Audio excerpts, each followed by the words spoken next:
बना देते हैं। अजय वर्मा प्लीज तैयारी करके आते हैं, एकदम लिमिट से बाहर नहीं, रुक जाइए। अभी मैं सैयद जवाद के पास जा रहा हूं, रुक जाइए सर प्लीज। कौन किसको क्या बना रहा है नहीं बना रहा है देखने के लिए नहीं बुलाया किसी को यहाँ पर, रुक जाइए सर प्लीज।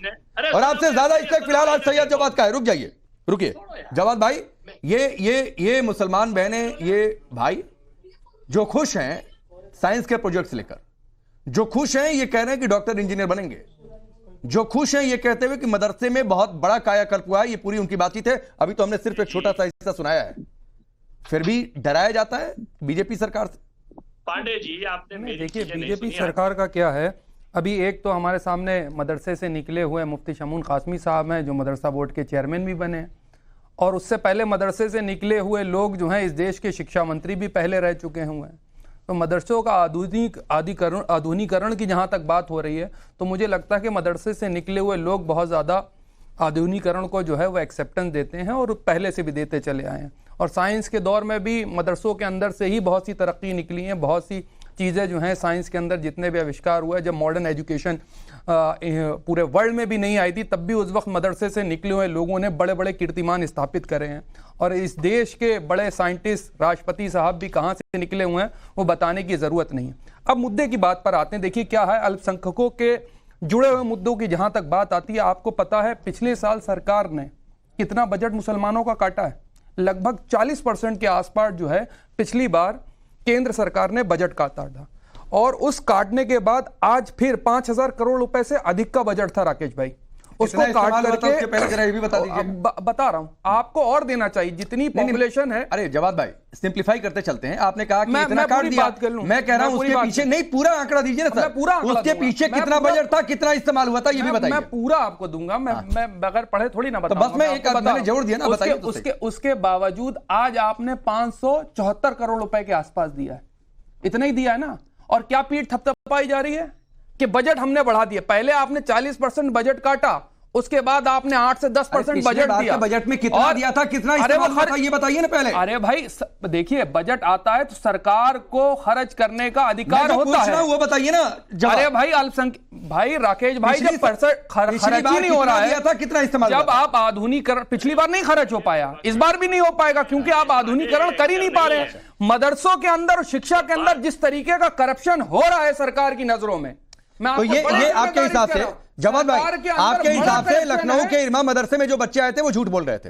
अब मुझे नहीं पता सच बोल रहे थे झूठ बोल रहे थे, तो बताइए ना, क्यों नहीं पता है? आपको पता है कि आधुनिकीकरण नहीं हो रहा है, आपको पता है कि बीजेपी मुसलमानों के साथ भेदभाव कर रही है, आपको पता है कि बीजेपी माइनॉरिटीज के अगेंस्ट है, लेकिन आपको ये नहीं पता है कि आपके अपने ही भाई बहन सच बोल रहे हैं कि झूठ बोल रहे हैं। राकेश भाई पिछड़ों के भी अगेंस्ट है, 69,000 भर्ती घोटाला था उत्तर प्रदेश में। अरे इधर उधर मत जाइए ना, अरे इधर उधर भारतीय पर मत जाइए ना, मत जाइए। मैं भागने नहीं दूंगा, मैं भागने नहीं दूंगा, मैं भागने नहीं दूंगा, मैं भागने नहीं दूंगा, एकदम नहीं भागने दूंगा। जरा वो तस्वीर रखिए, अरे एक सेकंड नहीं, ये तस्वीर जरा रखिए जिसमें बच्चे कहते हुए सुनाई दे रहे हैं कि डॉक्टर इंजीनियर, ये बच्चे झूठ बोल रहे हैं, ये बच्चे झूठ बोल रहे हैं, ये बताइए।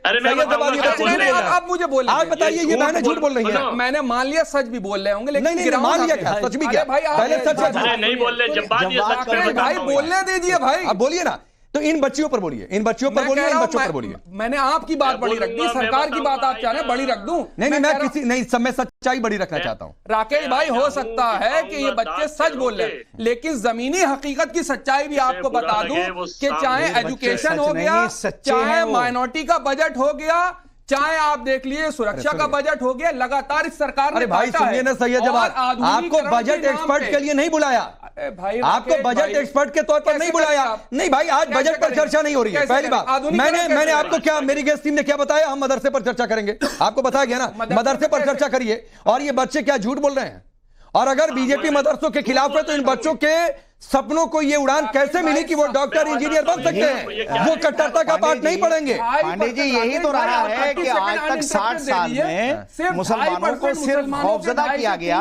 बच्चे मुफ्ती 2 से 3% मुसलमानों के बच्चे जो हैं वो मदरसों के अंदर पढ़ते हैं। और जिन मदरसों का आधुनिकीकरण की आप बात कर रहे हैं, अभी तारिक भाई ने बताया 6 से 7 साल हो गए हैं, तनख्वाहें नहीं मिली। नंबर एक बात। दूसरी बात सबसे बड़ी, अखिलेश यादव की गवर्नमेंट में जब 2016 में बजट पास हुआ तो कितना था, और योगी सरकार में कितना बजट है वो बता दीजिए। अरे सुनिए पहले जवाद भाई, एक तो बजट पर पहले मैंने कहा कि चर्चा नहीं कर रहा हूं, नंबर एक बात। नंबर दो बात, मैंने सुनिए भाई, पहले सुनिए ना। नंबर दो बात, अरे सुनिए सैयद जवाद, नंबर दो बात है सैलरी का इश्यू है, निश्चित तौर पर एड्रेस होना चाहिए। नंबर तीन बात, आपने कहा कि सिर्फ 2.5-3% मुस्लिमों के बच्चे मदरसों में जाते हैं पढ़ने के लिए, तो क्या उन बच्चों को हक नहीं है कि वहां पर भी जाकर वो डॉक्टर इंजीनियर बनने का सपना देखें? या आपके हिसाब से उन 2.5-3% मुस्लिमों के बच्चे सिर्फ मौलवी बनेंगे? नहीं, उन 2.5-3% मुस्लिमों के बच्चे सिर्फ मौलवी बनेंगे? 16,500 के आसपास उत्तर प्रदेश में जो है मदरसे हैं, उसमें से 550 के आसपास जो है वो सरकारी एड के ऊपर चलते हैं। सवाल के इधर उधर भागने लगे। मैं पूछ रहा हूं सैयद जवाद कि आपने कहा कि 2.5-3% मुस्लिमों के बच्चे मदरसों में जाते हैं, तो वहां पर उनको डॉक्टर इंजीनियर बनने का हक नहीं है? बिल्कुल है, उन्हें सिर्फ मौलवी बना दिया जाए वहां जाए। बिल्कुल हक है। वो चाहते हैं डॉक्टर बने, इंजीनियर बने, मौलवी बने, मौलाना बने, जो चाहे बने, उनकी स्वतंत्रता है, वो चाहे जो भी बने। अरे बोलिए ना, डॉक्टर इंजीनियर भी बने, क्यों मौलवी बनाने पड़ रहे हैं उन्हें? नहीं, मौलवी बन करके मतलब गुनाह थोड़ी ना हो जाए। बिल्कुल गुनाह नहीं है। तो फिर जो बने उनकी चॉइस है भाई। हमारे सामने मुफ्ती साहब है, ये मदरसे से निकले मुफ्ती साहब, ये आपको बुरे लग रहे हैं? बिल्कुल बुरे नहीं लग रहे हैं। फिर ये देखिए टोपी लगाए, माशाल्लाह, शेरवानी पहने, टोपी पहन के डॉक्टर भी होता है भाई, खूबसूरत मालूम, इंजीनियर भी टोपी पहनकर अपना काम करता है। कई डॉक्टर भी है जो टोपी पहनकर मरीजों का इलाज करते हैं। सैयद जवाद, आपको यही नहीं पता है? आपने परिभाषा कर लिया कि टोपी पहने वाला आदमी सिर्फ धर्म की बात करेगा, सिर्फ मौलवी बन जाएगा। अजय वर्मा की बात, एक मिनट रुकिए पांडे जी, एक मिनट कासमी साहब, अजय वर्मा की बात रह गई थी, रुकिए, अजय वर्मा की बात रह गई थी, अजय वर्मा बोलिए।